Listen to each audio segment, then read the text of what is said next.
China के एक लकड़ी के घर में मुरम्मत का काम जारी था।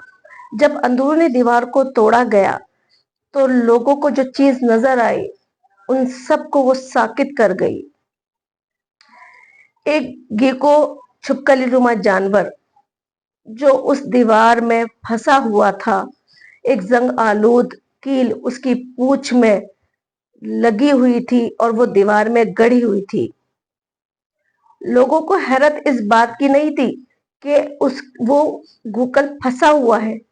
लोगों को हैरत इस बात की थी लोगों को हैरत इस बात की थी कि इस घर को बने हुए 10 साल हो चुके हैं।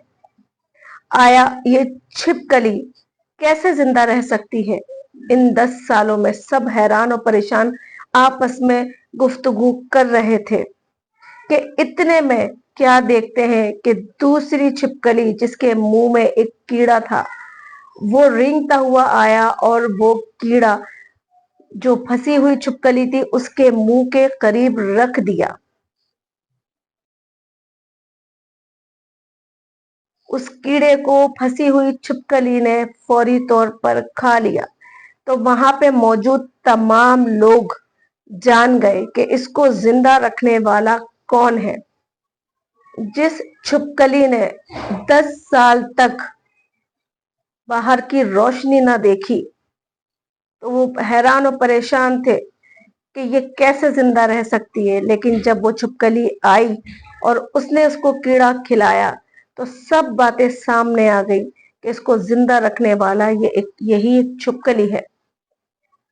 ये सारा माजरा एक मजदूर भी देख रहा था। मजदूर ने आहिस्ता से बोला कि लोग बड़े दावे करते हैं, इंसान बड़े दावे करते हैं कि वो वफादार है, लेकिन कभी कभी छोटे छोटे जानवर हमें बता देते हैं कि वो भी किसी से कम नहीं। छोटे छोटे जानवर हमें आईना दिखा देते हैं। फिर दीवार को तोड़ा गया, कील निकाल दी गई और वो छिपकली कमजोर कदमों से रेंगती हुई जब चलने लगी तो ऐसा महसूस होता था कि वो ये दिखाना चाह रही है या लोग इसको देख रहे हैं हैरत से कि ये 10 साल तक कैसे जिंदा रही। और जो बराबर में इसकी छिपकली इसके साथ जा रही थी वो ऐसा फील करवा रही थी जैसे उससे कह रही हो कि मैं तुम्हारा साथ कभी नहीं छोड़ूंगी। मोहब्बत अल्फाज नहीं एहसास मांगती है, वो जज्बा मांगती है जो दिल में पनप रहा होता है। कभी कभी छोटे छोटे जानवर भी हमें बहुत सारे सबक दे जाते हैं और कभी कभी बड़े बड़े लोगों की किताबों में भी ये सबक नहीं मिल पाते हैं।